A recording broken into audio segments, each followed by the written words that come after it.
আমরা ইতিমধ্যেই আমাদের প্রতিদিন সন্ধ্যায় আসি, কিছুক্ষণ এখানে বসি, কিন্তু সবচেয়ে দুর্ভাগ্যজনক এই যে আজকে দিনটাই বেছে নিল বিদ্যুতের এই লুকোচুরি খেলার জন্য।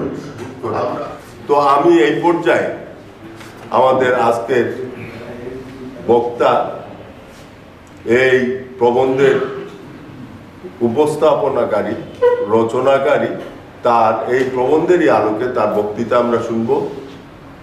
জনাব ফয়েজ আলমকে অনুরোধ করছি, কষ্টকর হলেও আমাদের আজকের উপবিষ্ট দর্শক শ্রোতাদের সম্মুখে তিনি তার স্বকণ্ঠে মাইক ছাড়া বক্তৃতা উপস্থাপন করবেন। ধন্যবাদ।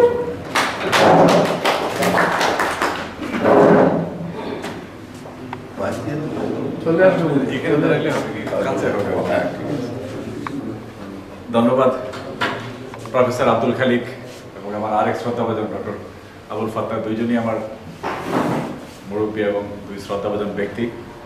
আমার কথা কি শোনা যাচ্ছে? আমি এই সিদ্ধান্ত নিয়েছি, যেহেতু ইলেকট্রিসিটি বারবার আসে এবং যায়, তো সেই কারণে এর মধ্যে আমরা কথা বলা শুরু করি। ইলেকট্রিসিটির জন্য যে কথা বলা বন্ধ থাকবে কিংবা আমাদের কোনো আচার অনুষ্ঠান বন্ধ থাকবে সেটা তো আর সম্ভব না। সেই জন্য ভাবলাম যে এর মধ্যেই কথা বলি।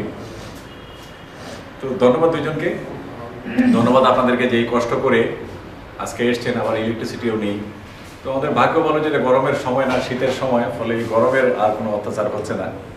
আলো একটা সমস্যা, আপনারা আমাকে দেখতে পাচ্ছেন না, আমার সুবিধা হচ্ছে আমি আপনাদের সবাইকে দেখতে পাচ্ছি, লাইট থেকে যাচ্ছে। তো আমরা সময় যেহেতু চলে গেছে, আসল কথায় চলে আসি। এটি আজকে শিরোনাম হচ্ছে ভাষার রূপবদল, ইতিহাসের বিকৃতি, সংস্কৃতির রূপান্তর। আমার এই প্রবন্ধটি প্রকৃত অর্থে আমার 30 বছর ধরে যে পড়াশোনা আমি করেছি, 30-35 বছর ধরে, তার একটা নির্যাসই বলা যায়। প্রকৃত অর্থে প্রত্যেকটা লেখকের লেখাই তার সারা জীবনের সঞ্চয়ের একটা প্রতিফলন লেখায় থাকে। আমার ক্ষেত্রেও তাই। এই বিষয়টি নিয়ে আমি দীর্ঘদিন ধরে ঢাকা বিশ্ববিদ্যালয়ে পড়াশোনা শুরু করার পর থেকেই নানা কারণে এই বিষয়ে আগ্রহী হয়ে, এবং যেখানে যে তথ্য পাই, বইপত্র পাই, এমনকি বিভিন্ন ব্যক্তির যারা প্রবীণ ছিলেন, আমার শিক্ষক ছিলেন, তাদের কাছ থেকে যা জানতে পারি, এর ভিত্তিতে এই নিয়ে গবেষণা শুরু করি। এই 30 বছর পর একটা সিদ্ধান্তে এসেছি আমি, এবং এর একটা সার সংক্ষেপ এই প্রবন্ধে আমি দেওয়ার চেষ্টা করেছি। যে বিষয়টা হচ্ছে এই, যে একটা মানব গোষ্ঠী, একটা দেশের একটা জাতি, ভাষাগত কারণেই হোক, সাংস্কৃতিক কারণেই হোক, অথবা রাষ্ট্রীয় কারণেই হোক, যে একটা জাতি, একটা সীমানা দ্বারা চিহ্নিত একটা জাতি, তার ভাষা যখন বদলে যায়, কিংবা তার ভাষা বদলে গিয়ে অন্য ভাষা যখন চাপিয়ে দেওয়া হয় তার সমাজে, তার সাথে তার কি পরিবর্তন, সাথে সাথে কি পরিবর্তন আসে সেই সমাজ এবং সমাজের মানুষের মনোবৃত্তিতে, তার কাজে, তার সংস্কৃতিতে এবং তার ইতিহাসে। এটা ছিল আমার অনুসন্ধানের বিষয়। আমি এই বিষয়ে অনুসন্ধানী হয়ে উঠি প্রধানত উপনিবেশের প্রভাব যাচাইয়ের লক্ষ্যে। আপনারা জানেন যে সারা পৃথিবীতে প্রায় 85% ভূখণ্ড এক সময় উপনিবেশের পরদলগত হয়। ইউরোপের কয়েকটা দেশ পৃথিবীর 85% জায়গা দখল করে বিভিন্ন জায়গায় উপনিবেশ প্রতিষ্ঠা করে। এইসব উপনিবেশের কোনো কোনো দেশে যে স্থানীয় ভাষা ছিল, সেই ভাষাকে রহিত করে, বাতিল করে ইংরেজি ভাষা চাপিয়ে দেওয়া হয়। যেমন কেনিয়ায়, আপনারা জানেন অনেকেই হয়তো, কেনিয়ার এক বিখ্যাত লেখক অ্যাঙ্গোগি থিওঙ্গা, এক ভদ্রমহিলা, এখানে জীবিত আছেন, উনি কিছুদিন থেকে শুনছিলাম উনি নোবেল পাবেন। ওনার দেশে কেনিয়ার যে গিকুই ভাষা ছিল, সেই ভাষা ইংরেজরা ডিগ্রি জারি করে সেই ভাষা রহিত করে দিয়ে ইংরেজি ভাষা প্রচলন করে। ফলে কেনিয়ার সংস্কৃতিতে এবং ইতিহাসে একটা ব্যাপক রদবদল হয়। অন্যত্র যেটা হয়েছে, কোথাও কোথাও ভাষা ইংরেজি ভাষার চাপে এটা মিশ্র রূপ ধারণ করেছে, অন্যত্র আরও কোনো কোনো দেশে এটা কৃত্রিম ভাষার প্রচলন হয়েছে। এইসব প্রত্যেকটা দেশের মানুষের ইতিহাসে এবং সংস্কৃতিতে রদবদল এসছে। আমি এর আলোকে, এই প্যাটার্নে আমাদের বাংলাদেশের ঔপনিবেশিক অভিজ্ঞতার প্রেক্ষিতে কী ধরনের পরিবর্তন আমাদের সাহিত্য, সংস্কৃতি, শিল্পে এবং ইতিহাসে এবং আমাদের মনোবৃত্তিতে এসছে, এইটা আমি এই প্রবন্ধে তুলে ধরেছি। আমি প্রবন্ধের মূল আলোচনাগুলো শুরু করি। যেহেতু ইলেকট্রিসিটি নেই, আমার পক্ষে আর সম্ভব হচ্ছে না মূল প্রবন্ধ থেকে পাঠ করা।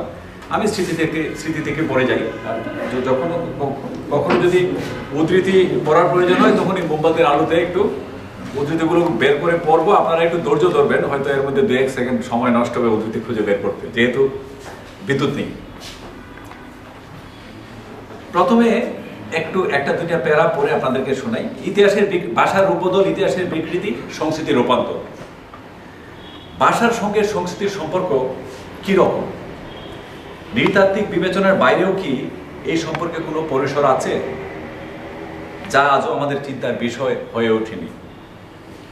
একে অপরের প্রভাবে কি বদলে যেতে পারে সংস্কৃতি ও ভাষার রোগ? এমনকি চিন্তার অন্যান্য ক্ষেত্র যেমন ইতিহাস, সমাজবিদ্যা, ধর্ম, সেখানেও কি ভাষা প্রভাব রাখতে পারে? এইসব সূত্র ধরে ভাবলে আমরা ভাষার ক্ষমতার এমন নানামুখী তৎপরতার সম্মুখীন হই যা আগে আমাদের নজরে আসেনি। আমি এটুকু পরে শুরু করলাম এটা প্রবন্ধ থেকে। এটা আমি যেটা বলতে চেয়েছি এই প্রবন্ধে, যে আমরা যা জানি, মানব সমাজ যা জানে, মানব সমাজ একজন আরেকজনের কাছে যা হস্তান্তর করে জ্ঞানের দিক থেকে, তথ্যের দিক থেকে, এবং ইতিহাস, বিজ্ঞান, সমাজতত্ত্ব, নৃতত্ত্ব, এই যে বিষয়গুলো সম্পর্কে আমাদের যে জ্ঞানের যে হস্তান্তর, জ্ঞানের স্থিতি এবং হস্তান্তর, এই দুইটা হচ্ছে ভাষার মধ্যে দিয়ে ঘটে। আমরা যা জানি সেটা ভাষার মধ্যে আমরা লিখে রাখি, লিপিবদ্ধ করে, অথবা ভাষার মধ্যে আমাদের মাথায় রাখি। একইভাবে এটা যখন আমরা হস্তান্তর করি আরেকজনকে জানাই, সেটা জানাই ভাষার মধ্যে দিয়ে। ভাষা হচ্ছে একটা সঞ্চয়ের আধার, একটা গোলাঘরের মতো। যে গোলাঘরে যেমন আমরা ফসল তুলি, সেরকমই একটা মানুষের সারা জীবনের জানা এবং উপলব্ধি এবং বোধ, তার বোঝার চিন্তাগুলো সবই এই গোলাঘরের মধ্যে আমরা রেখে দিই, এখানে আমরা স্থাপন করি। তো তাই যদি হয়, এটা কেন হয় সেটা একটা ব্যাখ্যা দেওয়া দরকার। সেটা হচ্ছে যে মানুষ একটি প্রাণী, মানুষ একটি জীব। অনেক বিষয়ে মানুষ, ধরেন শুনতে খারাপ লাগবে, কিন্তু অনেক বিষয়েই মানুষ অন্যান্য প্রাণীর মতোই। অন্যান্য প্রাণী যেরকম খায়, মানুষ এরকম খায়, চিন্তা করে, হাঁটে, কাজ করে, শিকার করে। ফলে মানুষের কিছু কিছু বৈশিষ্ট্য প্রাণীর বৈশিষ্ট্য হিসাবে দেখলেই ভালো। প্রাণীদের ক্ষেত্রে সংস্কৃতি শিকার একটা রাস্তা হচ্ছে। সংস্কৃতি কি? সংস্কৃতি হচ্ছে যে আমরা কিভাবে খাই, কিভাবে কথা বলি, কিভাবে কাপড় পরি, এইভাবে। মানে হচ্ছে কাপড় পরাটা সংস্কৃতি না, কিন্তু কাপড় পরার ধরনটা হচ্ছে সংস্কৃতি। আমরা বিয়েটা সংস্কৃতি না, কিন্তু বিয়ের যে ধরন, আচার অনুষ্ঠান করার সংস্কৃতি।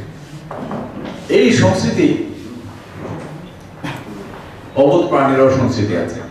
একটা বানরের সংস্কৃতি আছে। বানরের খাবারের ধরন, বসার ধরন এবং পরস্পরের ঝগড়াঝাটি করা কিংবা আনন্দ উল্লাস প্রকাশের ধরন একরকম, অন্য প্রাণীর ভেতর আরেক রকম। মানুষ যখন আদিম পর্যায়ে ছিল তখন সংস্কৃতি সে আরেকজনকে দেখে রপ্ত করত।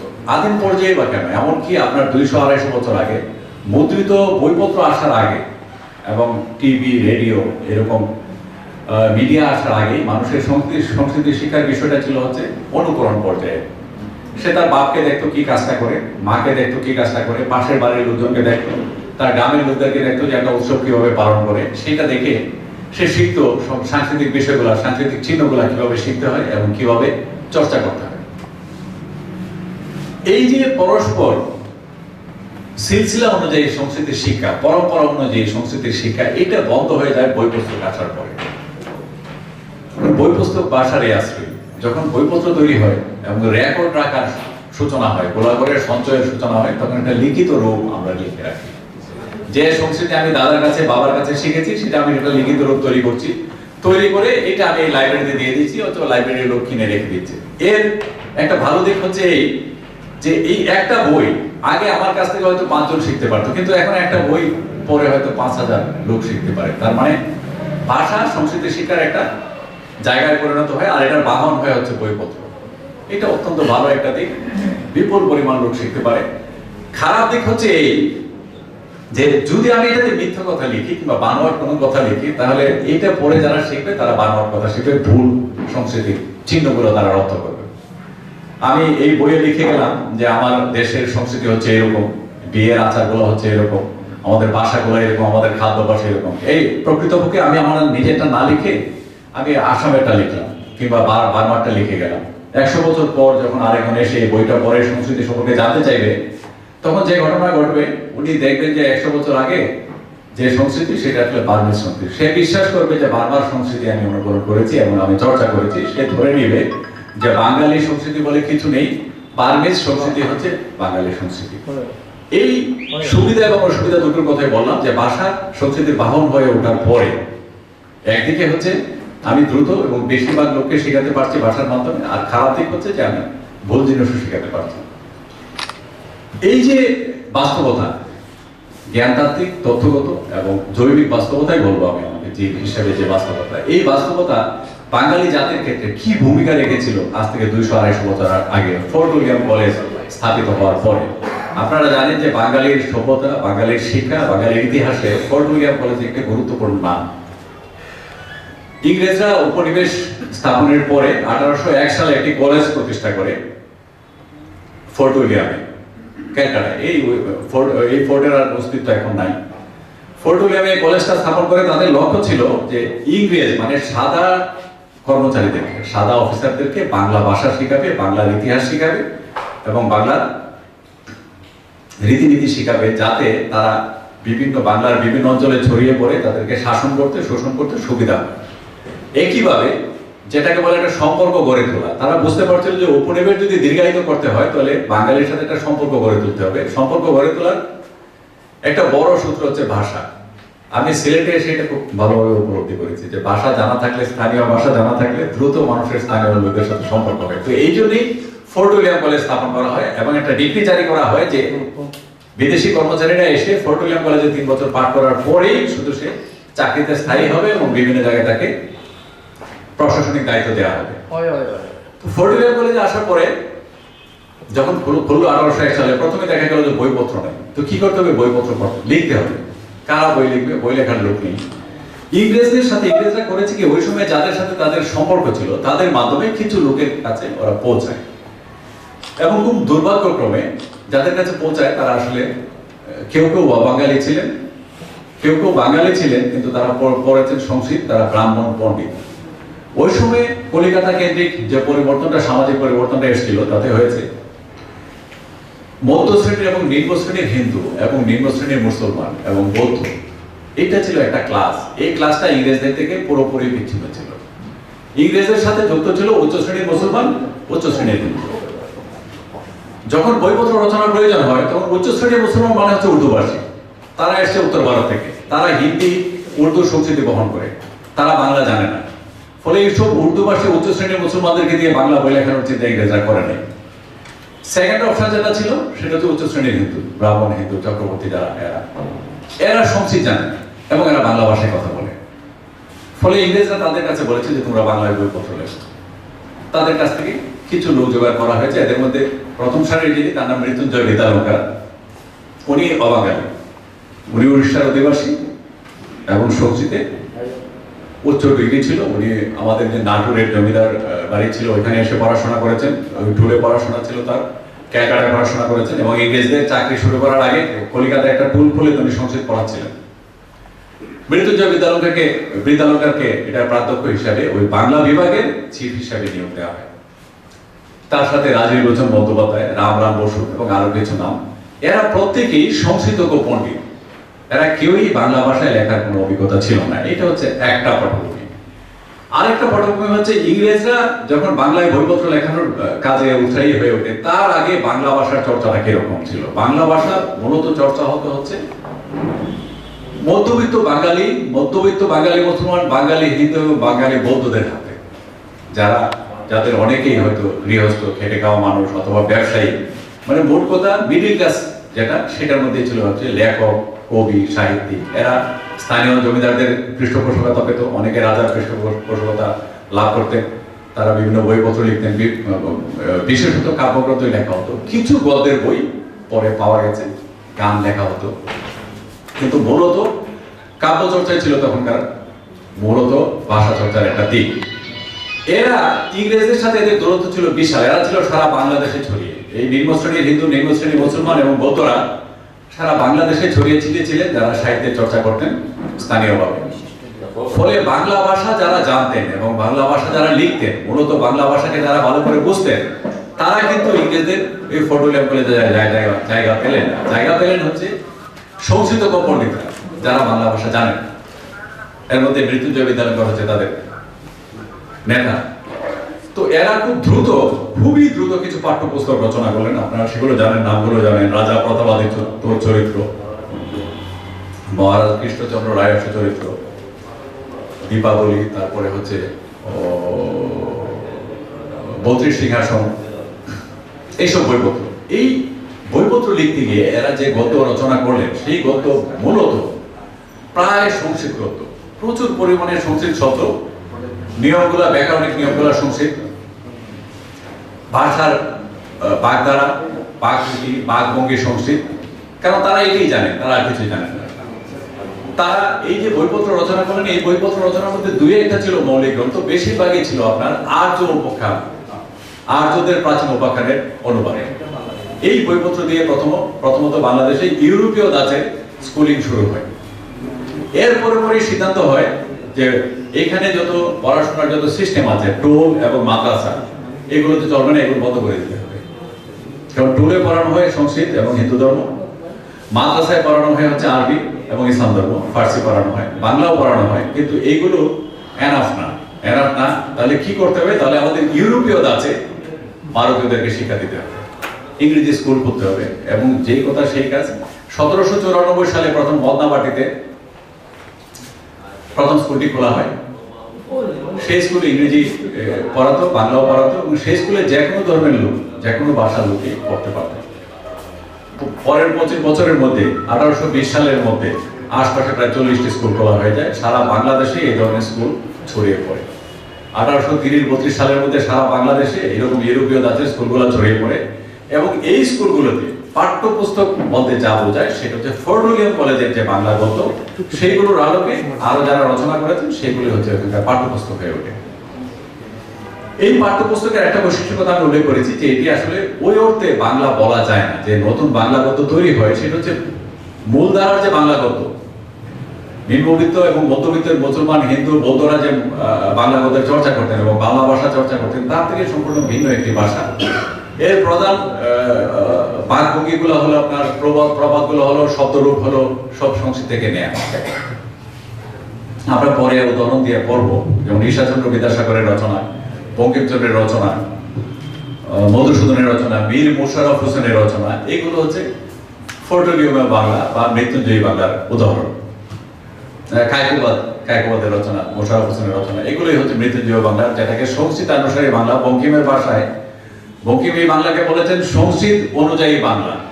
বঙ্কিম বলতেন সংস্কৃত অনুযায়ী বাংলা। তো এই সংস্কৃত অনুযায়ী বাংলা উদাহরণ আমরা পরে দেখাবো। এর ফলে এই ল্যাঙ্গুয়েজটা হচ্ছে সব জায়গায় ছড়িয়ে পড়লো। 1817 সালে স্কুল বুক সোসাইটি এবং পরের বছর স্কুল সোসাইটি গড়ে ওঠে ইংরেজদের তত্ত্বাবধানে, কিন্তু এগুলো প্রাইভেট সংগঠন ছিল। কলিকাতার উচ্চবিত্ত ভদ্রলোকেরা এর সাথে জড়িত ছিলেন। প্রাইভেট সংগঠন হিসেবে জড়িত থাকলেও টাকা পয়সার খুব একটা অভাব ছিল না। ফলে এই যে ইউরোপীয় ধাঁচের যত স্কুল তৈরি হয়, সেই স্কুলের বইপত্র সাপ্লাই দেওয়ার কাজ করা হচ্ছে স্কুল বুক সোসাইটি। আর নতুন করে স্কুল প্রতিষ্ঠা, স্কুলগুলো চালানো, এগুলোর জন্য হচ্ছে স্কুল সোসাইটি, দুইটা সোসাইটি হয়। এর পরিণাম হলো এই যে এখান থেকে প্রচুর পরিমাণ বইপত্র ছাপা হয়। এই সমস্ত বইপত্র মৃত্যুঞ্জয়ী বাংলার অনুকরণে এবং তাদের স্টাইলে দুইটা ঘটনা ঘটে। এক হচ্ছে ভাষা হচ্ছে এই সংস্কৃত অনুযায়ী বাংলা, আর এর বিষয় হচ্ছে প্রাচীন পুরাণ আর্য কাহিনী, যেটাকে আর্য রাজাদের কাহিনী। যেমন 32 সিংহাসন হচ্ছে রাজা বিক্রমাদিত্যের কাহিনী, এটি গল্প কাহিনী। রামায়ণ, মহাভারত, তারপর হলো আপনার এইসব যে কাহিনীগুলা, কৃষ্ণ চরিত্র, ভগবতী চরিত্র, এই ধরনের কাহিনীগুলোই ওই সময় লেখা হয় এবং এইগুলোই বই আকারে বিভিন্ন বিদ্যালয়ে চলে যায়। এই বিদ্যালয়ে চলে যাওয়ার কারণে দুইটা ঘটনা ঘটে। একটা হচ্ছে 3 শ্রেণীর মানুষ এখানে ছিল। তখনও প্রচুর পরিমাণ বৌদ্ধ ছিল, প্রচুর পরিমাণ মুসলমান ছিল এবং হিন্দু ছিল। নিম্ন শ্রেণীর হিন্দু যারা, তারা একটা নতুন ধর্মমত এবং নতুন সংস্কৃতির সাথে পরিচিত হয়, সেটা হচ্ছে উত্তর ভারতীয় সংস্কৃতি। কারণ মূলত এই আর্য কাহিনীগুলো উত্তর ভারতের ঘটনা, এই বাংলার ঘটনা না। এগুলো কখনো বাংলায় চর্চা হয়নি। মধ্যযুগে এগুলো বাংলায় অপরিচিত ছিল। আপনারা দেখবেন কলিকাতায়, পশ্চিমবঙ্গে এখন একটা আন্দোলন হচ্ছে যেখানে দুর্গা, মনসা এবং লক্ষ্মী এদেরকে অস্বীকার করা হচ্ছে। বলা হচ্ছে যে অসুর, যাকে হত্যা করেন দুর্গা, দেবী দুর্গা একজনকে হত্যা করছেন, আপনারা দেখবেন বল্লম দিয়ে অসুরকে হত্যা করছেন, বলছে অসুর ছিল হচ্ছে আমাদের দেবতা, আমাদের রাজা। পশ্চিমবঙ্গে এটা বড় একটা মুভমেন্টের রূপ নিয়েছে। অসুর ছিলেন আমাদের রাজা, এই মা দুর্গা প্রতারণা করে অসুরকে হত্যা করেছে, ফলে অসুরকে আমাদের ফিরিয়ে আনতে হবে, এরকম একটা মুভমেন্ট হচ্ছে। তো এই ঘটনাগুলো ঘটেছে হচ্ছে উপনিবেশের সূত্রে, ফোর্ট উইলিয়াম কলেজের সূত্রে। এই সময় যেসব বইপত্র রচিত হয় এগুলো বিদ্যালয়ের পাঠ্য হিসাবে চিহ্নিত হয় এবং সেখানে ছড়িয়ে দেওয়া হয়। 1820 সালে খুব সম্ভবত স্কুল বুক সোসাইটি প্রায় 1 লক্ষ কপি বই ছাপে, সেগুলো বিভিন্ন বিদ্যালয়ে দিয়ে দেওয়া হয়।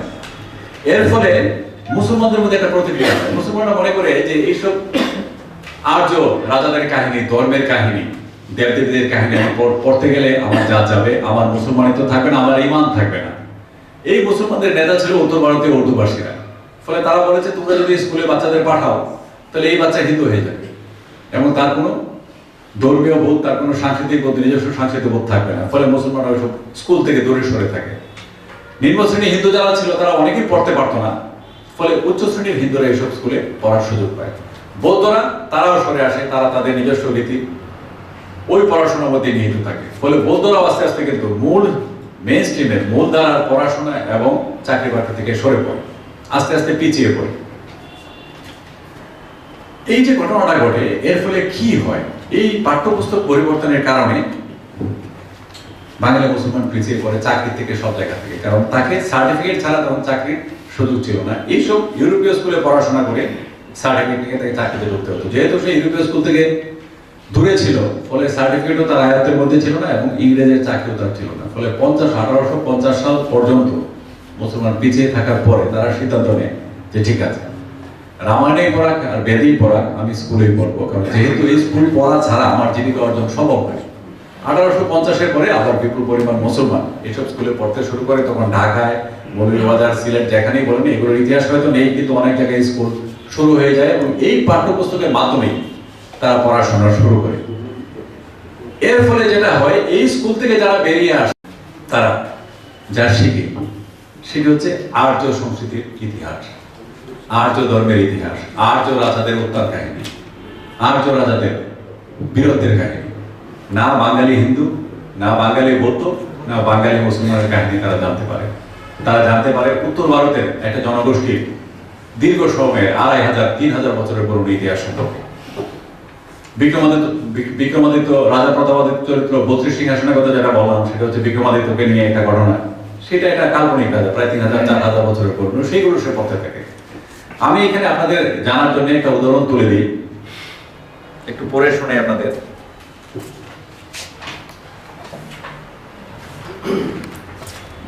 দুইটা বইয়ের কথা বলি। একটা হচ্ছে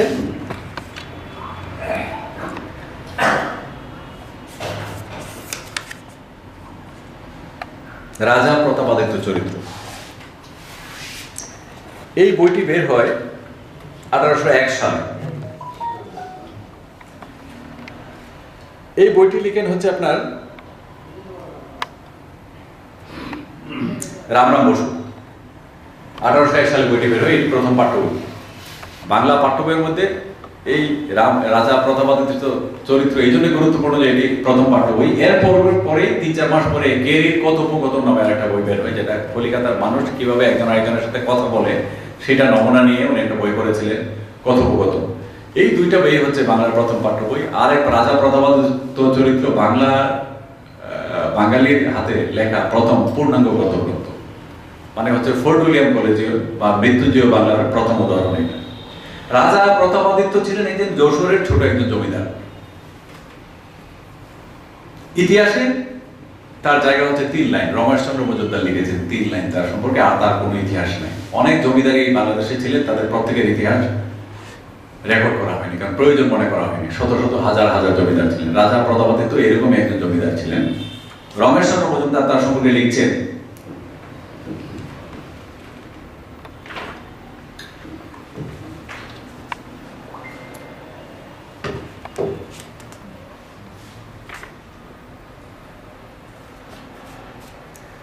যে অষ্টাদশ ও ঊনবিংশ শতাব্দীর বাংলা সাহিত্যে রাজা প্রতাপাদিত্য চরিত্রের শক্তি, বীরত্ব ও দেশভক্তির যে উচ্ছ্বসিত বর্ণনা দেখিতে পাওয়া যায়, তাহার অধিকাংশেরই কোনো ঐতিহাসিক ভিত্তি নাই।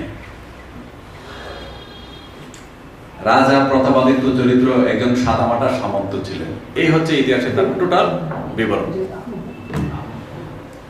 কিন্তু রামরাম বসু এবং তার আগে ভারতচন্দ্র রায়গোনাকার কবি এই রাজা প্রতাপাদিত্য চরিত্রকে একটা বিরাট মহের হয়ে পরিণত করলেন। বিশাল এক চরিত্র, যে দেশের জন্য জান দিয়ে দিচ্ছে, দেশের জন্য যে মারা যাচ্ছে, বাঙালি জাতির জন্য যে জীবন উৎসর্গ করছে, এবং যে অমিত শক্তিধর, যার সাথে যুদ্ধ করে মোগলরা হটে যায়, পাঠানরা হটে যায়, সবাই পরাজিত হয়, কোনো ক্রমে বাঘের ফেরে তারপর সে পরাজিত হয়। সাধারণত বীরত্ব কাহিনীগুলো যা হয়, কোনো কারণে বাঘের ফেরে তার পরাজয় হয় এবং সে মৃত্যুবরণ করে। এই যে একটা বিশাল চরিত্র নির্মাণ করা হলো, এইটা সমস্ত স্কুলে পাঠ্য হয়। দ্বিতীয় বইয়ের যে নামটি বলবো তার নাম হচ্ছে মহারাজ কৃষ্ণচন্দ্র রায়ের চরিত্র। এটি 1808 সালে বের হয়।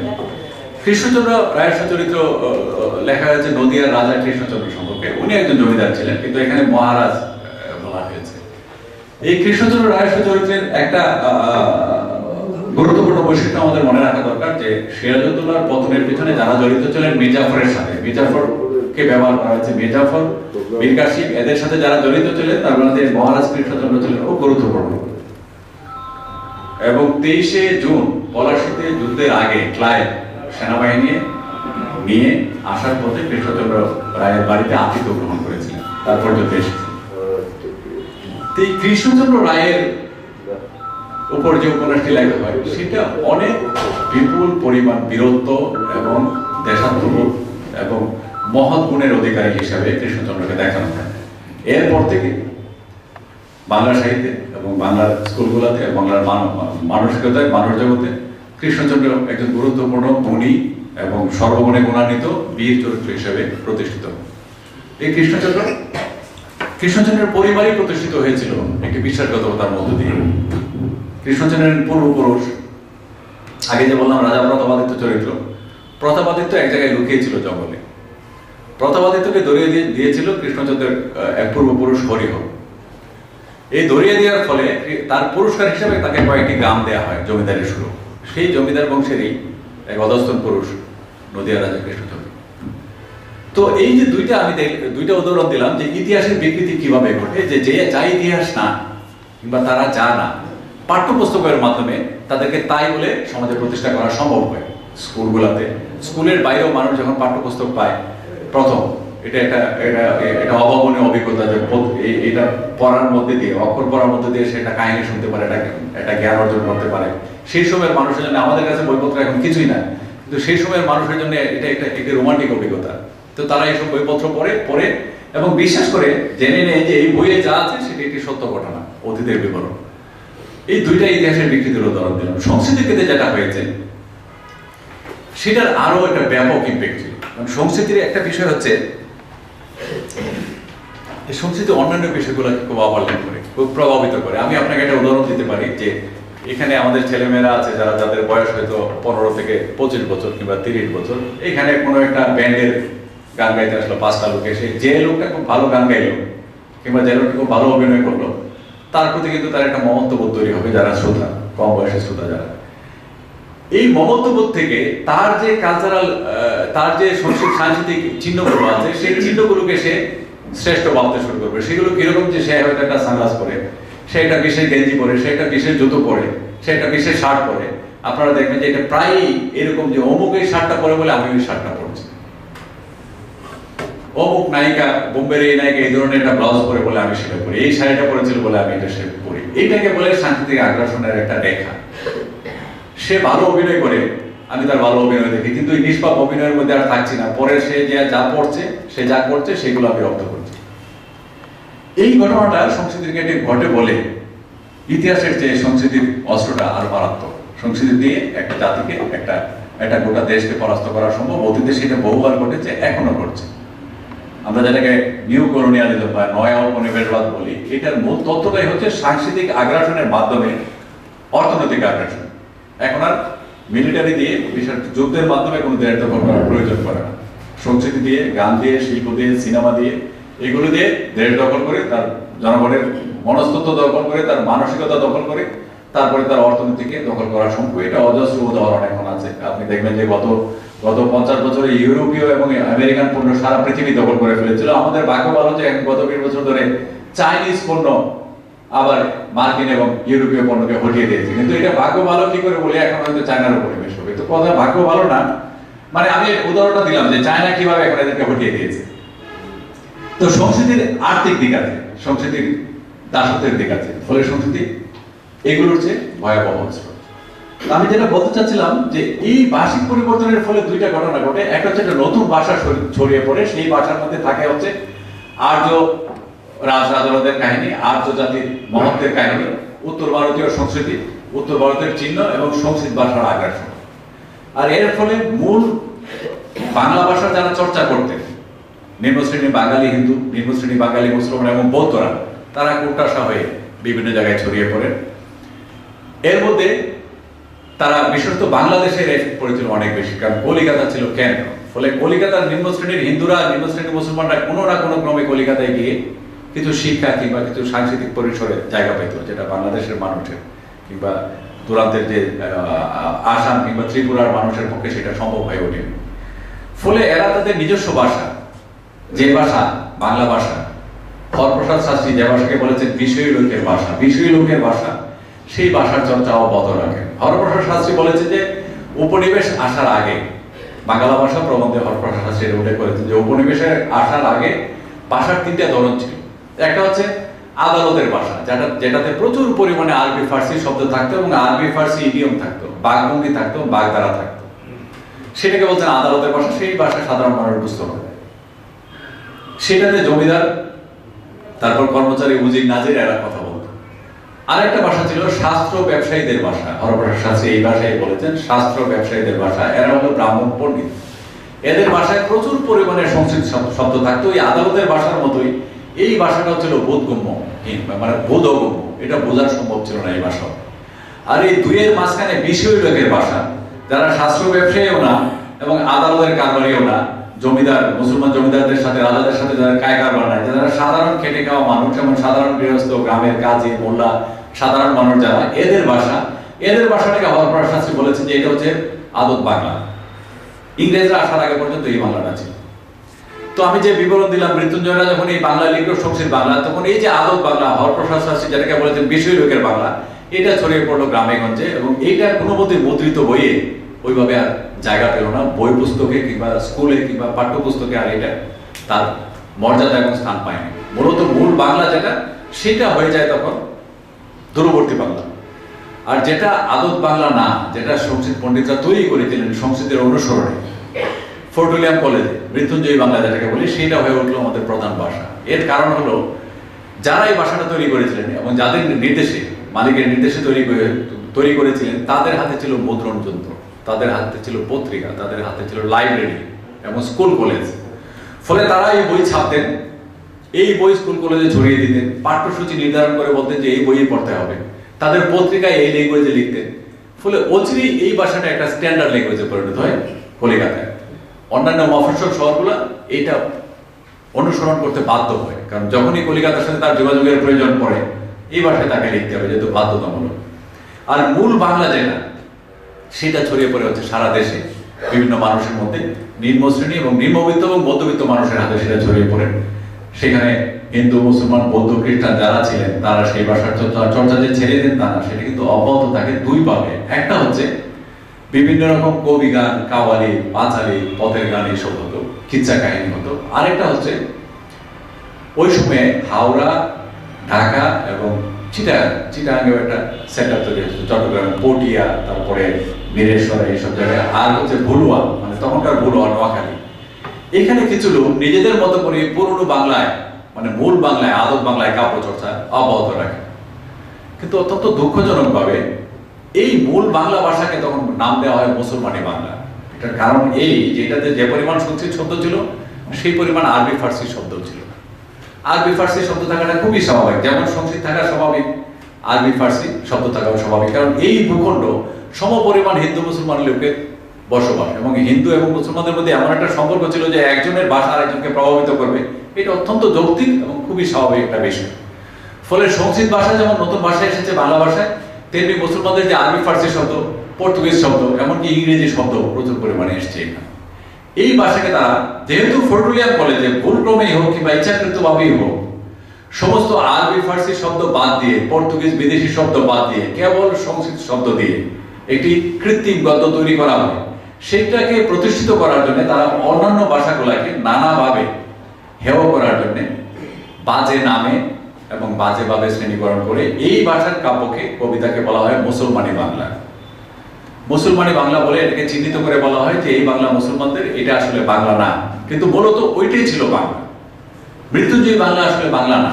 আজকে আমি মাইক্রোবাসে আসার সময় এখান থেকে আজকে যে ফাতাবের সাথে কথা বলছিলাম, উনি আমার খুব শ্রদ্ধাভাজন একজন মানুষ, অত্যন্ত জ্ঞানী এবং খুব বিচক্ষণ। উনি ধীরে কথা বলেন, যখন জিনিসটা তার মধ্যে তৈরি হয় তখনই তিনি কথা বলেন, এর আগে বলেন না। এই ধীরস্থিরতাও একটা জ্ঞানের লক্ষণ, জ্ঞানী মানুষের লক্ষণ। ওনার সাথে আমার কথা হচ্ছিল যে মূল বাংলা যেটা, সেটা পড়ে গেল প্রত্যন্ত অঞ্চলে, সেটা অবহেলায় পড়ে গেল। আর কৃত্রিম যে মৃত্যুঞ্জয়ী বাংলা, সেটা হয়ে উঠলো আমাদের প্রধান ল্যাঙ্গুয়েজ। এটা অত্যন্ত দুঃখজনক। এর ফলে এই বাংলা ভাষার সাথে আসলো কি? আসলো হচ্ছে আর্য উপাখ্যান, আর্যদের সংস্কৃতি, আর্যদের বীরত্বের কাহিনী। আর মূল বাংলার মধ্যে যা ছিল বাঙালির সংস্কৃতি, যা ছিল বাঙালির ইতিহাস, যা ছিল বাঙালির গর্ব, তার সবই আস্তে আস্তে গ্রামে, মফস্বলে, প্রান্তে চলে যায়। ফলে সারা দেশে যা ছড়িয়ে পড়ে, যা আমরা শিখি, সবই আর্যদের সংস্কৃতি, আর্যদের কাহিনী, আর্যদের বীরত্বের গাথা।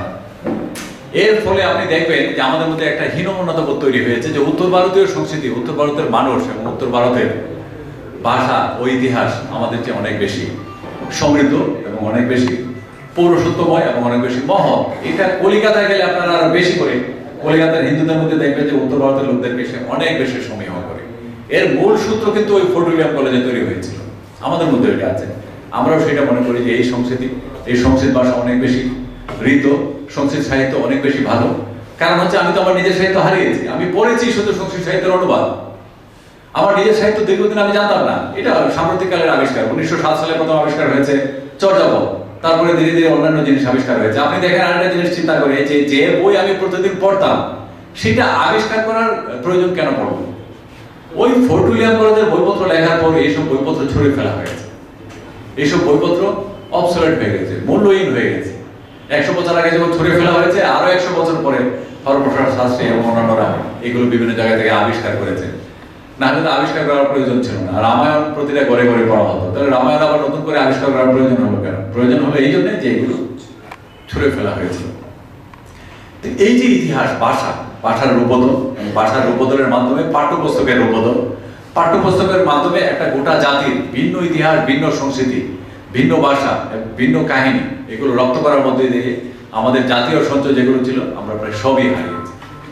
পরে যখন এই ভাষা 1920 সালের দিকে এই ভাষা যখন বদলের প্রয়োজন হলো, তখন প্রমোদ চৌধুরী এবং রবীন্দ্রনাথ ঠাকুর নদিয়া এবং ভগীরথীর দুই পারে, নদিয়া, শান্তিপুর এবং কলিকাতা, মূলত নদিয়া শান্তিপুরের মানুষদেরই তখন দখলে।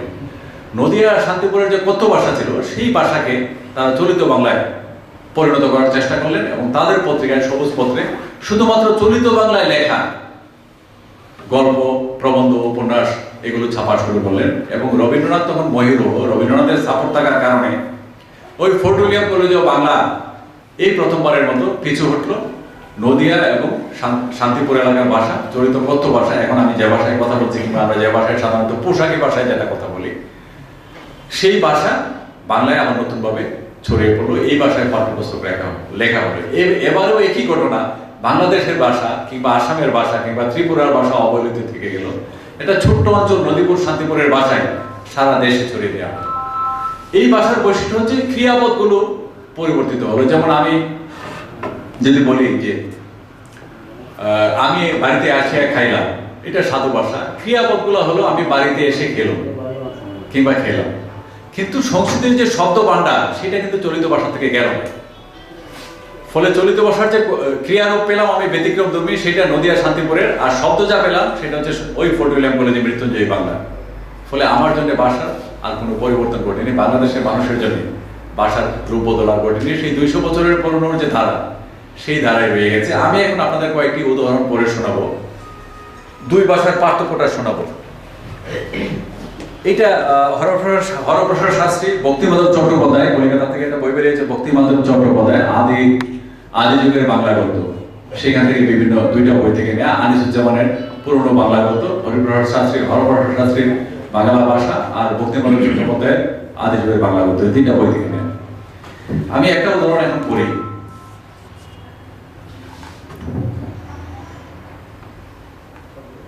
এটা হলো আপনার 17 শতকের গোড়ার দিকের ঘটনা।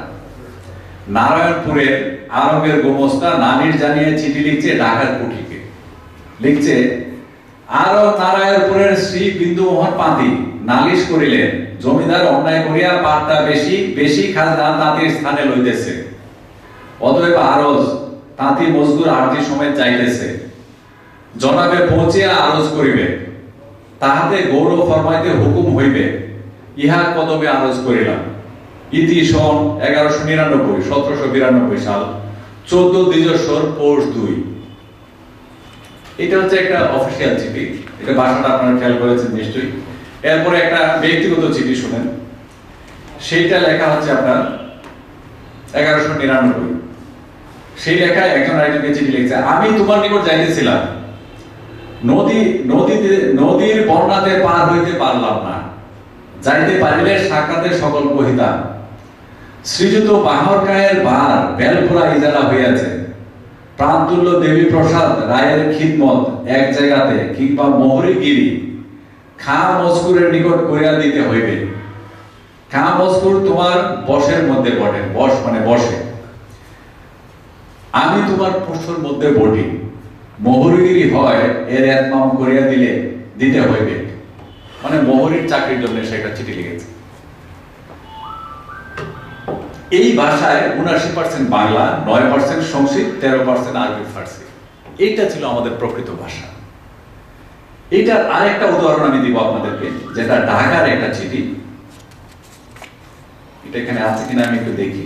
বলে এই দুইটাই উদাহরণ। তো এইগুলো হচ্ছে আদত বাংলা। আচ্ছা, এবার মৃত্যুঞ্জয়ী বাংলা সম্পর্কে শোনেন। প্রথম উদাহরণ হচ্ছে বিদ্যাসাগরের নিকট হইতে, এই রূপে আমি সর্বক্ষণ তোমার অদ্ভুত মনোহর মূর্তি ও নিরতিশয়ের প্রীতিপদ অনুষ্ঠান সকল অবিকল প্রত্যক্ষ করিতেছি। কেবল তোমায় কোলে লইয়া তোমার লাবণ্যময় কোমল কলেবর পরিস্পর্শে শরীর অমৃত রসে অভিষিক্ত করিতে পারিতেছি না। দৈব যুগে একদিন দিবাভাগে আমার নিদ্রাবেশ ঘটিয়াছিল, কেবল সেই দিন সেই সময়ে ক্ষণকালের জন্য তোমায় পাইয়াছিলাম।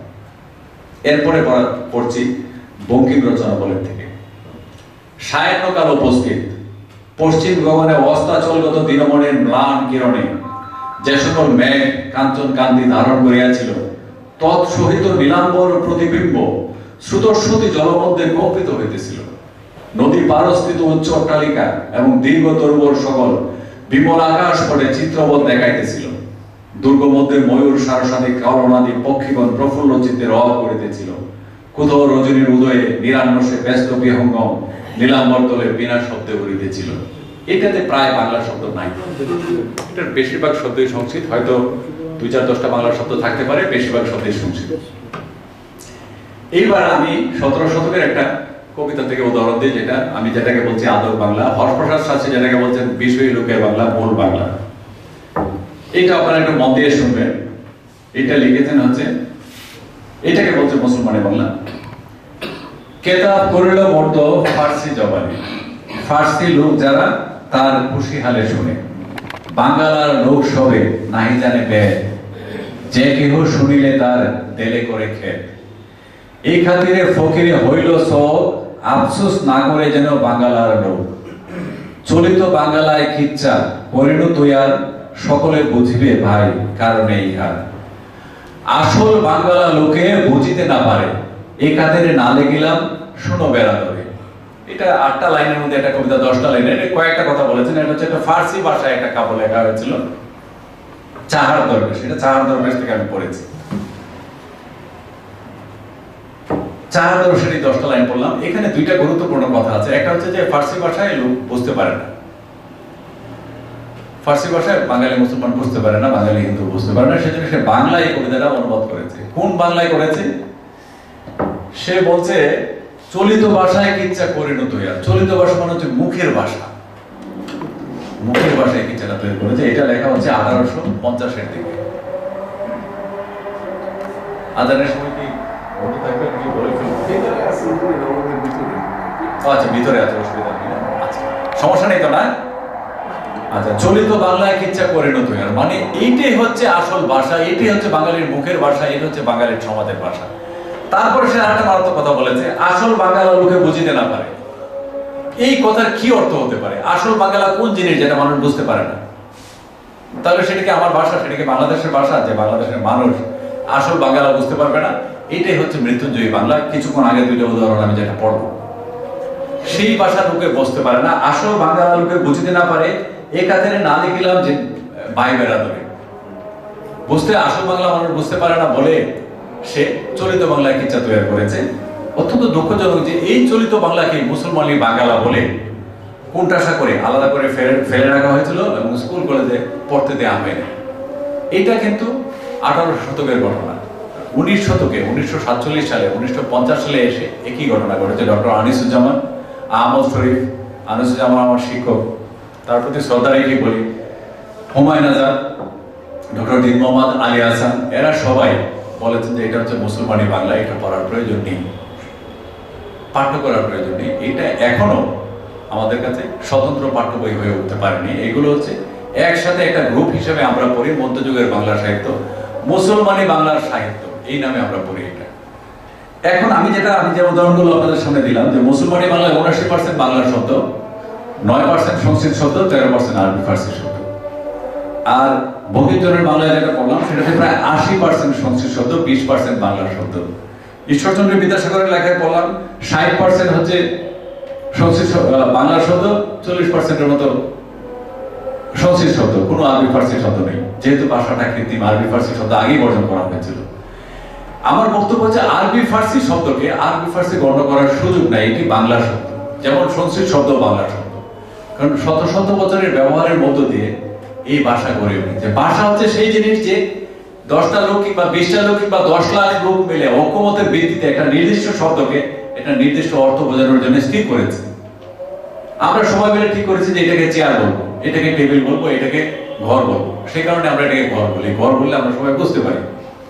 ফলে 3 কোটি 3.5 কোটি মানুষ যখন ঠিক করেছে যে আরবি শব্দ হলো এটা দিয়ে আমি বোঝাবো, আমি নজর বোঝাতে দৃষ্টি বোঝাবো, যখন ঠিক করেছে তখন এইটা বাংলা ভাষা, এটা আর আরবি ফার্সি থাকেনি, এটা আর সংস্কৃত থাকেনি। কাজেই কোন যুক্তিতে ওই মৃত্যুঞ্জয় বিদ্যালয়ের সময় কোন যুক্তিতে আরবি ফার্সি শব্দ বাদ দিয়ে সব সংস্কৃত শব্দ নিয়ে আসা হলো? এবং নিয়ে আসার কারণে আমাদের মনোজগতে, আমাদের চিন্তায়, আমাদের বোধে যে হীনমন্যতা তৈরি হলো, এইটাকে বলে হচ্ছে হেজেমনি, একটা টার্ম, মানে সাংস্কৃতিক আধিপত্য। সাংস্কৃতিক আধিপত্যের একটা কৌশল হচ্ছে ভাষা এবং সংস্কৃতিকে এইভাবে রূপ বদলে দেওয়া। এটা নিয়ে আমি প্রবন্ধ আলোচনা করি শেষ পর্যায়ে।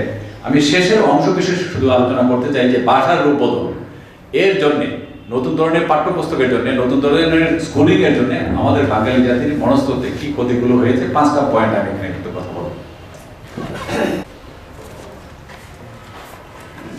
একটা পয়েন্ট হলো, কথ্য বাংলা কোণঠাসা হওয়ার অর্থ মুদ্রিত ভাষার জগৎ থেকে নির্বাসিত হওয়ার মধ্য দিয়ে বাঙালির সংস্কৃতির অনেক সঞ্চয়, যেমন কিচ্ছা, পালাগান, জারি গান, সারি গান, প্রবাদ, প্রবচন, বাউল গান কোনো ক্রমে কেবল মৌখিক রীতিতে টিকে থাকলো। তার বদলে জায়গা করণে আর্য রাজরাজরা, দেবদেবী, তাদের কল্পকাহিনী বিদ্যালয়ের বাইরে পাঠ্য বইয়ে তা পাঠ করতে বাধ্য হয় হিন্দু, মুসলিম, বৌদ্ধ, খ্রিস্টান সবাই। এই পাঠ্যসূচিতে যে সংস্কৃতি উপস্থাপিত হয় তা ছিল উত্তর ভারতীয় আর্য সংস্কৃতি, কিন্তু বারবার পাঠের মধ্য দিয়ে তা গ্রহণ করে নেয় বাঙালি মন। বাঙালি নিজের বলে ভাবতে শিখে উত্তর ভারতীয় সংস্কৃতিকে। তাই আমাদের সাহিত্য, বিশেষত কবিতায় এখনো উত্তর ভারতীয় আর্য পুরাণের ছড়াছড়ি। বাঙালির নিজস্ব সাংস্কৃতিক চিহ্নগুচ্ছের অনেকগুলাই লেখার জগৎকে চিরতরে হারিয়েছে। 2, বাংলা ভাষা সংস্কৃত থেকে উদ্ভূত। এই আদাবুল আদাব আনোয়ার ধারণা সর্বত্র ছড়িয়ে দেওয়ার পর বাঙালি মেনে নেয় সংস্কৃত ভাষায় তার নমস্য। তাই সংস্কৃত গ্রন্থাদি তার কাছে সবচেয়ে গুরুত্ব পেতে থাকে। সেই সঙ্গে সেই সব গ্রন্থ বর্ণিত কাহিনী, চরিত্র, ঘটনা, আচার প্রথা তার অনুকরণের বিষয় হয়ে ওঠে। 3, নতুন গদ্যরীতির মধ্য দিয়ে আসে সংস্কৃত শব্দভাণ্ডার, পরিভাষা, বাগবিধি, বাগধারা, প্রবাদ, প্রবচন। এগুলো ফোর্ট উইলিয়াম বা মৃত্যুঞ্জয় বাংলার সৃষ্টি। আদি যুগে বাংলা ভাষা এগুলো ছিল না, মধ্যযুগের বাংলা সাহিত্য এসব পরিভাষা ছিল না। এসব পরিভাষা, বাগবিধি, বাগধারা, প্রবাদ, প্রবচনের অর্থ ভালোভাবে বুঝতে হলে প্রায় গোটা আর্য পুরাণ মুখস্থ করতে হয়। এই প্রক্রিয়ায় আর্যদের ধর্ম ও সংস্কৃতির অনেকটাই জানা হয়ে যায়। ফলে সংস্কৃতায়িত বাংলার মধ্য দিয়ে বাঙালির মগজে জায়গাকরণে আর্য ধর্ম ও সংস্কৃতি, সেগুলো শিখতে গিয়ে সংশ্লিষ্ট কাহিনী জানার প্রয়োজন পড়ে, তাই শিখে নিতে হয় আর্য পুরাণের অনেক কিছুই। 4. 19 শতকের মধ্যভাগ পর্যন্ত, এমনকি তারপরও কিছুকাল সাহিত্য বলতে ছিল আর্য পুরাণ অবলম্বনে লেখা আখ্যানাদি, যেমন মেঘনাদ বধ, শকুন্তলা, সীতাহরণ ইত্যাদি নিয়ে রচিত, কৃষ্ণবিলাস ইত্যাদি নিয়ে রচিত বিশাল বিশাল বই, নাটক ইত্যাদি। এগুলো পরে হৃদয়ঙ্গম করতে হলে পুরা আর্য ধর্মকে জানা প্রয়োজন হয়। বাঙালি সেটা করে ফেলল পাঠের ও শিক্ষার প্রয়োজনে। এখন বাংলাদেশে শিক্ষিত মুসলমান বা খ্রিস্টান বা হিন্দু বা বৌদ্ধ মাত্রই আর্য ধর্ম, হিন্দু ধর্ম এবং উচ্চ শ্রেণীর হিন্দুদের অনেক বিষয় জানেন। বাঙালি কেবল নিজের সংস্কৃতি, নিজের ধর্ম ও নিজের পুরাণ সম্পর্কে জানেন না। 5. প্রায় শখানেক বছর ধরে প্রাতিষ্ঠানিক শিক্ষা পদ্ধতি, সাহিত্য, পত্রপত্রিকা ইত্যাদির মাধ্যমে ভাবাধিপত্য আরোপের গোটা প্রক্রিয়াটা সম্পূর্ণ হওয়ার পর দেখা গেল বাংলাদেশের শিক্ষিত মানুষ যা জানে তা আর্যদের ইতিহাস, আর্যদের সংস্কৃতি, পুরাণ, আর্যদের ধর্ম। 6. জ্ঞান ও সংস্কৃতির এই আধিপত্য বিস্তারের প্রধান মাধ্যমগুলো ছিল শিক্ষা ব্যবস্থা, বই, পত্রপত্রিকা। পরে এর সঙ্গে যুক্ত হয়ে সিনেমা, গান ইত্যাদি। নাগরিক সুবিধার বাইরে থাকা সাধারণ বাঙালি সমাজের শিক্ষা বঞ্চিত অংশ এই সেদিন পর্যন্ত প্রাতিষ্ঠানিক শিক্ষা, বইপত্র, সিনেমা ইত্যাদি থেকে দূরেই ছিল। এই কারণে আর্যত্বের ভাবাধিপত্যের বাইরে থেকে গেছে তারা। তাদের মুখের ভাষাও সংস্কৃতের উপনিবেশে পরিণত হয়নি বলে বাঙালির প্রকৃত সাংস্কৃতিক চিহ্নগুলো অনেকটাই অটুট রয়ে গেছে সাধারণের মান কথ্য বাংলায়। এটা আমি একটু ইলাবোরেট করতে চাই। সেটা হচ্ছে শিক্ষা পদ্ধতির যে একটা সিস্টেম, এটা একটা নেটওয়ার্কের মতো। ইউনিভার্সিটি, বোর্ড, ইউনিভার্সিটি, কলেজ, পাঠ্যসূচি, পাঠ্যপুস্তক। কিন্তু এখনো আমাদের জন্য দুর্ভাগ্য যে এখনো এই সিস্টেমের বাইরে রয়ে গেছে আমাদের বিপুল পরিমাণ মানুষ, সাধারণ মানুষ, যারা স্কুলে যায় না। 1, 2, 3, 4 পর্যন্ত পরে কোনো রকম নাম দস্তখত করতে পারে, পত্রিকাটা করতে পারে, কিন্তু স্কুলের, হাই স্কুল এবং কলেজের গণ্ডি পার হয়নি। সাংস্কৃতিক বলয়ের মধ্যে যে যেখানে সংস্কৃতির শিক্ষা দেওয়া হয় জোর করে, সেখানে সে ঢোকে না। ফলে আমি বলতে চাচ্ছি যে সংস্কৃতির এই যে আর্য সংস্কৃতির যে আগ্রাসন, এদের মধ্যে সেটা ঘটে নাই। দুইটা কারণে। এক হচ্ছে ওরা আদত বাংলা ভাষা, যেটা যে ভাষার কোণঠাসা হয়েছিল, এদের মধ্যে কোণঠাসা হয়েছিল, এরা এই ভাষার চর্চা করে, যেটাকে আমরা বলছি মান কথ্য বাংলা। আরেকটা কারণ হলো এরা বিদ্যালয়ের সংস্পর্শে যায় নাই বলে বিদ্যালয়ে যেদিনই শেখানো হয় জোর করে আর্য ধর্ম, আর্য কাহিনী, আর্য রাজরাজাদের বীরত্বের কাহিনী এদের মধ্যে নাই, এরা জানে না। আমি জানি সীতাকে, আমি জানি রামকে, কিন্তু আপনি দেখবেন একটা খেটে খাওয়া মানুষকে জিজ্ঞেস করেন, সে জানে না। ফলে সে এই আগ্রাসনের বাইরে থেকে গেছে। ফলে তার ভাষার মধ্যে যদি আমি অনুসন্ধান করি, বাঙালি সংস্কৃতির অনেকগুলো জিনিসই আমি পাবো। এইটাই আমি এখানে বলার চেষ্টা করেছি যে এই চিহ্নগুলো এখানে আছে। আমি শেষ পর্যায়ে এসেছি। উপনিবেশিত ভাষা, বিকৃত ইতিহাস আর নিজের সংস্কৃতির অধিকাংশ চিহ্ন হারিয়ে অন্যের সাংস্কৃতিক চর্চাকে সম্বল করে একটা জাতি কোথায় পৌঁছাতে পারে? মরা ও সাম্প্রদায়িক এক ধারণা আর্যত্ব, এর প্রতি দাস্যভাব পোষণ করে জিয়ে রেখে যে স্বদেশ প্রেমের চর্চা করেন তারা, তার মধ্যে স্বদেশ কতটুকু থাকে? এই প্রশ্ন আরো আগেই জায়গা উচিত ছিল আমাদের মনে। তাই বলে কখনো জাগবে না এমন নয়। স্বাধীনতার পর থেকে বাংলাদেশের মানুষের বোঝের মধ্যে এই অসঙ্গতি বারবার হানা দিচ্ছে, প্রশ্নমুখর করে তুলেছে অনেকের মন ও মননকে। বাংলা ভাষা, বাঙালির ইতিহাস ও সংস্কৃতি সম্পর্কে নানা জিজ্ঞাসা তলে তলে আলোড়িত করে চলেছে অনেক সচেতন মানুষকে। গত কয়েক দশক ধরে বিশেষ করে তরুণ প্রজন্মের মধ্যে নতুন করে উঠে আসছে এইসব জিজ্ঞাসা। এ যাবৎ আলোচনায় আমি দেখানোর চেষ্টা করেছি যে ইতিহাস ও সংস্কৃতির ক্ষেত্রে চিহ্নিত বিকৃতি বা কুনির্মাণ সম্পন্ন হয়েছে বাংলা ভাষার রূপান্তরের মধ্য দিয়ে। এর সঙ্গে যুক্ত ছিল অন্যান্য নিয়ামক উপাদান, ব্রিটিশ শাসন, ব্রিটিশদের সঙ্গে কলিকাতার ব্রাহ্মণ হিন্দুদের আঘাত, বাঙালি মুসলমান জনগোষ্ঠীর বাংলাভাষী নেতৃত্বের অভাব, উত্তর ভারতের উর্দুভাষী মুসলমানদের প্রভাব, মুদ্রণ যন্ত্রের আগমন এবং সেই সূত্রে প্রথম থেকে মুদ্রণ শিল্প, পত্রপত্রিকা ইত্যাদির উপর তাদের একচেটিয়া আধিপত্য, এসবই অতীত মাত্র। এখন আমাদের নেতৃত্বে আর উর্দুভাষী মুসলমান নেই। বাংলাদেশ এখন একটা স্বাধীন দেশ। বাঙালির ভাষা ও সংস্কৃতি মুক্ত চর্চা, ইতিহাস রচনার স্বাধীনতা আমাদের আয়ত্তে। তবে 200 বছরের মানসিক আধিপত্য ছাপ রেখে গেছে তার মনোজগতে। সেই ছাপ চিহ্নের ধরন এখন জানা। মনোজাগতিক প্রভাব থেকে বেরিয়ে বাঙালির ভাষা, ইতিহাস ও সংস্কৃতি সম্পর্কিত জিজ্ঞাসাগুলো যাচাই করে নেওয়া এখন জরুরি হয়ে দাঁড়িয়েছে।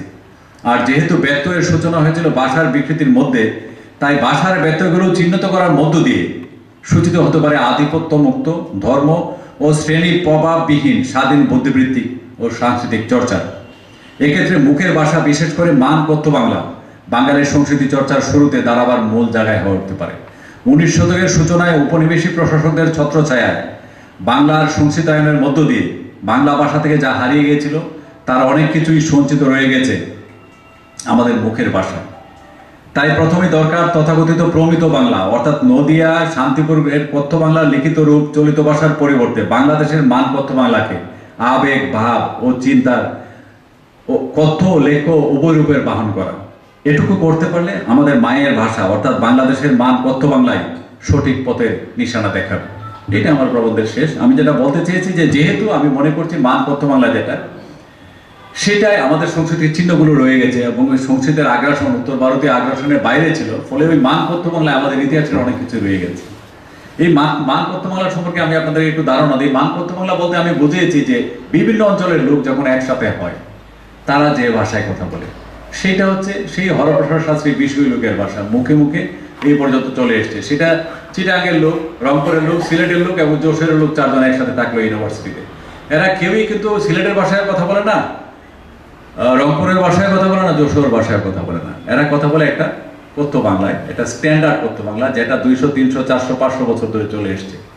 এটা আমিও আমার ফ্যামিলির সাথে এই ভাষায় কথা বলি, আমরা একসাথে আড্ডায়, অফিসে, আদালতে আমরা এই ভাষায় কথা বলি। এই ভাষার রূপ আমরা তুলে ধরেছি বিভিন্ন জায়গায়, আমার অন্যান্য প্রবন্ধে আছে, অন্যান্য বই আছে। এই মান কথ্য বাংলা যেহেতু আগ্রাসনের বাইরে ছিল, এই মান কথ্য বাংলা যদি আমরা সংস্কৃতির চিহ্নগুলো খুঁজি, মান কথ্য বাংলাকে যদি আমাদের লেখা এবং বোঝার আলোচনার বাহন করি, তাহলে আমাদের বাঙালির ইতিহাস এবং সংস্কৃতির অনেকটাই ফেরত পাওয়া সম্ভব। এটা ছিল আমাদের বক্তব্য। আপনারা ধন্যবাদ, আপনাদের সবাইকে খুব ধৈর্য ধরে শুনেছেন। এটা একটি খুব রসকসহীন বিষয়, একটু জটিল চিন্তারও বিষয়, তো ধৈর্য ধরে শুনেছেন। যদি আপনাদের কোনো প্রশ্ন থাকে আমরা পরে বলবো, আপনারা যখন সময় দেবেন। সংক্ষিপ্ত প্রশ্ন যদি থাকে আমি বলতে পারি, অসুবিধা নেই। আপাতত আপনাদের সবাইকে ধন্যবাদ, সবাইকে ধন্যবাদ।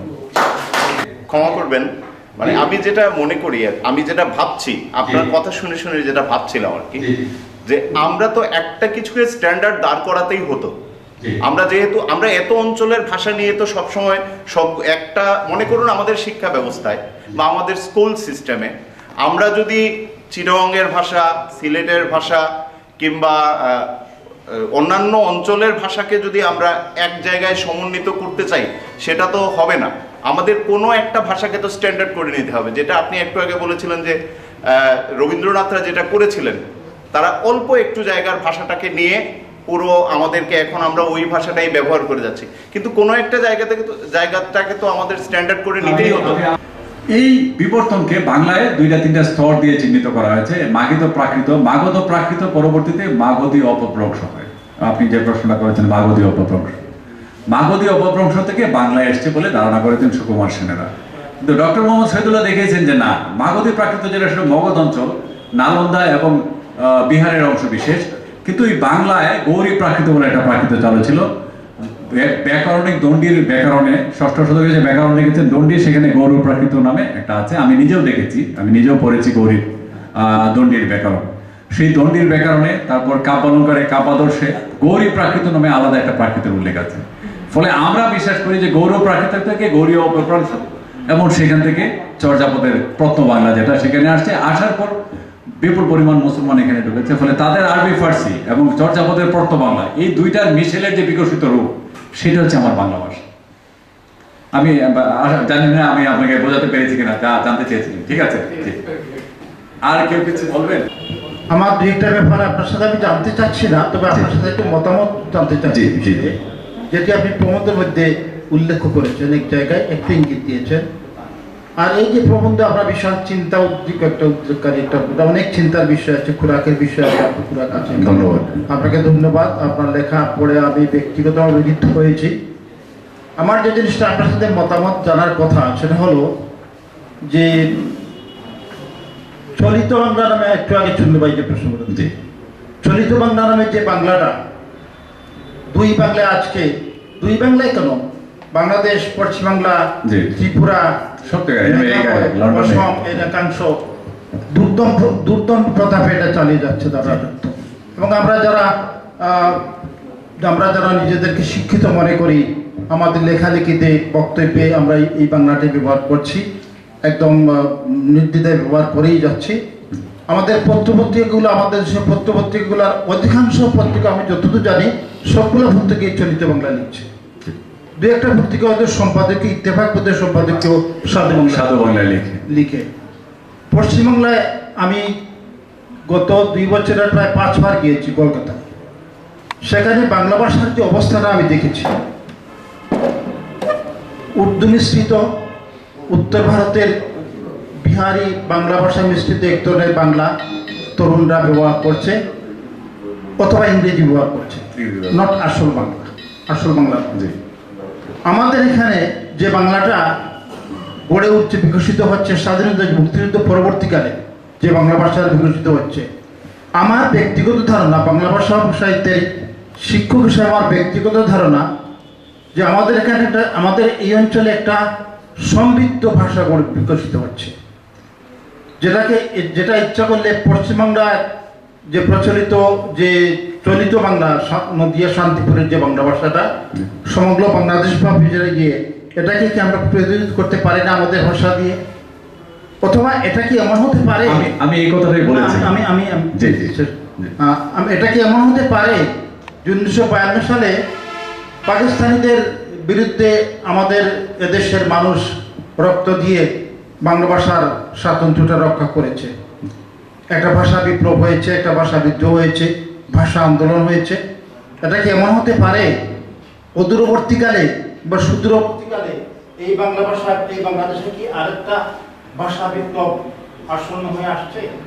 কারণ আমরা আজকের বাংলাদেশের যে ভাষার যে অবস্থাটা দেখছি, সেটা শব্দ চয়নে বলেন, বাক্য গঠনে বলেন, ব্যাকরণগত দিক থেকে বলেন, এমন অগোচর অবস্থা যাচ্ছে যে এটা মনে হচ্ছে যে আসল বাংলাটাকে আমরা আসলে হারিয়ে ফেলছি। যেহেতু জানতে চেয়েছেন আমি বলি, 1952 সালে ভাষা আন্দোলন যে স্পিরিট নিয়ে হয়েছিল সেটা আমরা ধারণ করে নিই।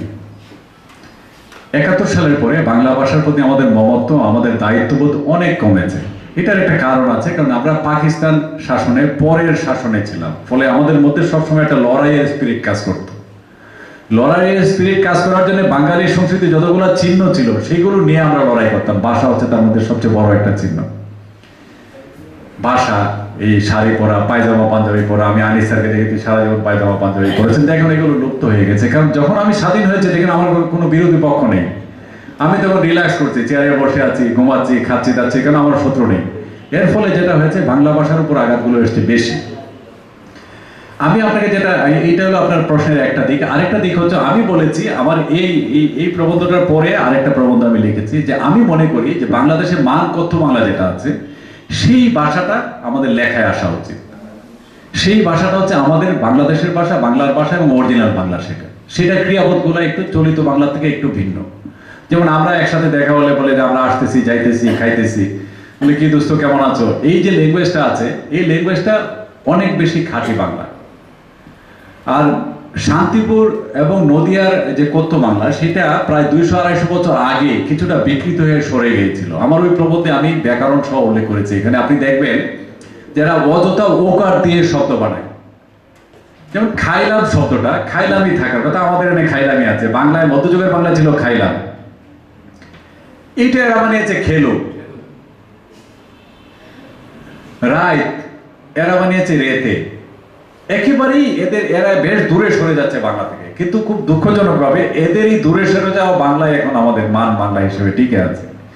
এই কন্ট্রাডিকশনটার কথাই বলেছি যে ভাষা আরেকজনের, সংস্কৃতি আমার, এই দুইটা যখন লাগে একসাথে হয় তখন এটা সুসমন্বয় হয় না। ফলে আমি মনে করি যে আমাদের যে কথ্য বাংলা, এই বাংলার মধ্য দিয়ে আমাদের চিন্তা, আমাদের বাবার সংস্কৃতির ইতিহাস লেখা হওয়া উচিত, আমাদের লেখার ভাষা হওয়া উচিত, আমাদের কথ্য বাংলা, মান কথ্য বাংলা যেটা বলেছি। আমি দুঃখিত আমি প্রবন্ধটা এখানে নিয়ে আসিনি, এটা বই আকারে বেরোচ্ছে 21শে ফেব্রুয়ারিতে। এটা ভাষা নিয়ে একটা তাবৎ, বাংলা ভাষার কিভাবে চেঞ্জ হলো, চেঞ্জের পরিণাম কি হলো, এটা এই প্রবন্ধে উল্লেখ করেছি। আর পরে প্রবন্ধে লিখেছি যে আমাদের কোন ভাষাটা আমাদের অ্যাকসেপ্ট করা উচিত। আমি বিশ্বাস করি এই ভাষা যদি আমি নিতাম তাহলে এই ভাষা, যে ভাষায় আমি মায়ের সাথে কথা বলি, আমার স্ত্রীর সাথে, আমার বাচ্চাদের সাথে কথা বলি, বাইরে গিয়ে কথা বলি, সেটা যখন লেখার ভাষা হবে, এই ভাষার প্রতি আমার মমত্ব বাড়বে, আমার জোর বাড়বে। তখন এই ভাষার যে আগ্রাসনগুলো, বাইরের যে আগ্রাসনগুলো এইভাবে আর ঘটবে না। ভাষার আগ্রাসন ঘটার একটা কারণ হচ্ছে আমি যেটা বললাম যে মিসম্যাচের একটা বিষয়। নদিয়ার ভাষা বলছি আমি, লিখছি আমি, ঘরের ভিতরে একরকম ভাষা বলছি, লেকচার দিচ্ছে একরকম ভাষায়, আবার লেখার সময় আরেক রকম ভাষা প্রয়োগ করছি। এই মিসম্যাচের কারণে আমাদের জোরটা কম হয়েছে বলে মনে করি। এবং আমি মনে করি যে এইটা হলে, এই মানপত্র বাংলাকে যদি আমরা লেখায়, কথায় এবং আলাপের মধ্যে নিয়ে আসতে পারি, তাহলে হয়তো ভাষার জোরটা আমাদের জন্য বাড়বে এবং আমাদের মমত্বটা বাড়বে, এবং ভাষা নিয়ে সহজে আর এরকম আগ্রাসী কর্মকাণ্ড সহজে ঘটবে বলে মনে হয় না। দ্বিতীয়ত, যে ইতিহাস আমার হারিয়ে গেছে সেটা আমাদের এই কথ্য বাংলায় রয়ে গেছে, এটা যেটা প্রবন্ধের বিষয়টা।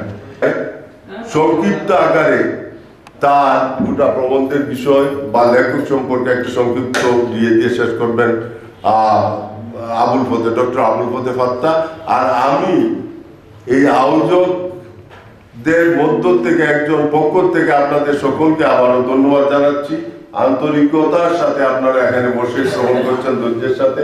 পাশাপাশি আমি ধন্যবাদ জানাচ্ছি যারা সিলেট থেকে এসেছেন তাদের প্রত্যেককে, এবং আজকে বক্তা জনাব ফয়েজ আলমকে, যিনি অনেক কষ্ট করে তার সময় এবং পেশাগত দায়িত্ব থেকে ছুটি নিয়ে আমাদের এখানে চলে এসেছে। যিনি অভিভাষণ দান করেছেন আজকের সেশনে, তার কথাই চূড়ান্ত। এখানে আমরা আমাদের প্রশ্নগুলো উত্থাপন করতে পারি, কিন্তু কোনো সিদ্ধান্ত দেওয়ার অধিকার আমরা সংরক্ষণ করি না।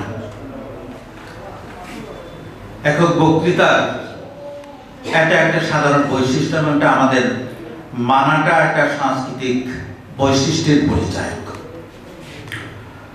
এখানে শ্রদ্ধেয়জন প্রশ্ন করেছিলেন যে 52 ভাষা আন্দোলনের মতো কি আরেকটি ভাষা আন্দোলন আমাদের জন্য অবধারিত? হ্যাঁ, হতে পারে অবধারিত, তবে পশ্চিমা শাসক গোষ্ঠীর বিরুদ্ধে যেভাবে আমরা রাজপথে মিছিল করেছিলাম, এমনটি না হতে পারে।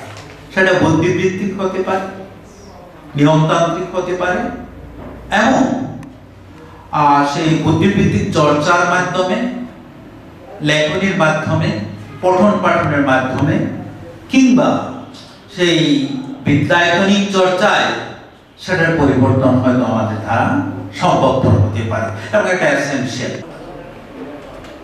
বৃক্ষলতা, ফুল, পাখি, মৎস্য, পশু, এইসবের নামের মধ্যে কিন্তু নিহিত আছে। এটা হাজার বছর ধরে কিন্তু একই নাম এই অঞ্চলে বিরাজিত আছে। এটার কোনো পরিবর্তন সংস্কৃত ভাষা করতে পারেনি। কিছু কিছু ক্ষেত্রে এটার কোনো পরিবর্তন আরবি ফার্সিতেও আসে। আমরা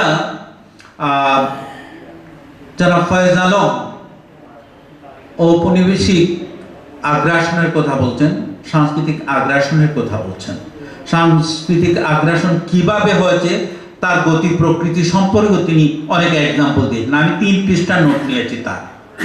আমার যে ভাষা ছিল, আমার যে বিশ্বাস ছিল, আমার যে দৃষ্টিভঙ্গি ছিল, সে আমার বিশ্বাস, আমার সংস্কৃতি, আমার দৃষ্টিভঙ্গির মধ্যে ওই সংস্কৃত ভাষা এসে, সংস্কৃত ভাষা আরোপ করে আমার দৃষ্টি কিছু ঝাপসা করে দেওয়া হয়েছে। আমার ভাষাকে কিছু অন্য আদল এনে আমার চিন্তা ভাবনাটাকে একটু মুচড়ে দেওয়া হয়েছে। এই যে মুচড়ে দেওয়ার যে কলা কৌশল, হীন কৌশল, এটা যে আমাদের উদ্দিষ্টের পরিপন্থী।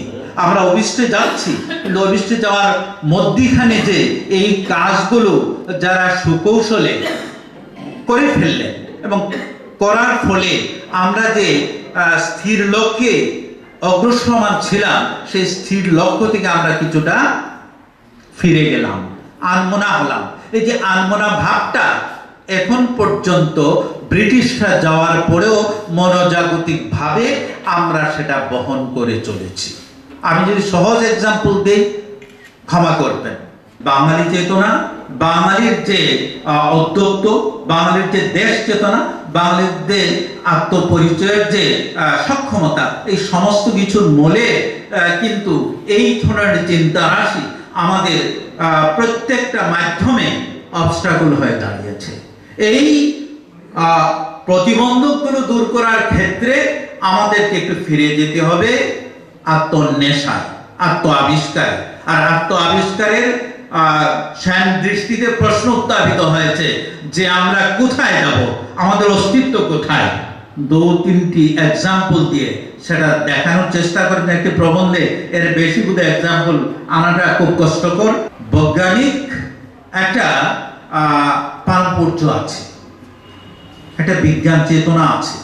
আমি মাঝে মাঝে আমার ছাত্র আবিদ ফয়সাল তার সঙ্গে বলতাম যে যদি সিলেটি নাগরি লিপিকে সুচারুরূপে আমরা পর্যবেক্ষণ করি তাহলে বাংলা লিপি সংস্কারের ক্ষেত্রে এটা একটা মাধ্যম হতে পারে। আমরা এখন বাংলা ভাষা নিয়ে কিংবা বাংলা লিপি নিয়ে আমরা 300 দৈন্য নিয়ে গাড়িতে আসার সময় ফয়জা আলমের সঙ্গে আমরা কথা বলছিলাম। যারা ফয়জা আলম বলছেন হ্যাঁ এইগুলো যদি দূর করতে হয় তাহলে বাংলা ভাষার নিজস্ব যে রূপ রীতি বৈশিষ্ট্য সেখানে ফিরে যেতে হবে। উত্থাপনের মধ্যে কিন্তু তার ভেতরের সত্তাটাকে আঁচ করা যায়, আমরা সেটা আঁচ করে নিলাম। আপনাদের অনেক ধন্যবাদ, শুভরাত্রি। আমি শুধু এটুকু বলবো যে 3-4 দিন সময়ের মধ্যে নাগরিক প্রকাশন এই বইটা উদ্ধার করেছেন। সেই নেপথ্যে ছিলেন কবি আবেদ ফয়সাল, নাটককার সুফি সুফিয়ান এবং কবি মালিকুল হক। তাদের ঐকান্তিক প্রচেষ্টায় কিন্তু সেই বইয়ের আত্মপ্রকাশ। ফয়েজ ভাই, আমরা ফয়েজ ভাই বলি, ফয়েজ আলম, আমরা এরকম আরো অনুষ্ঠান করব, আপনারা সহযোগিতা করবেন।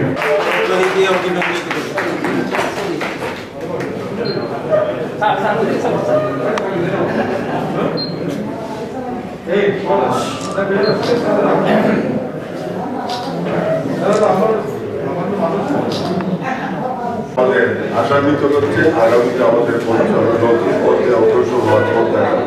এই প্রত্যাশায় সকলকে আমার ধন্যবাদ।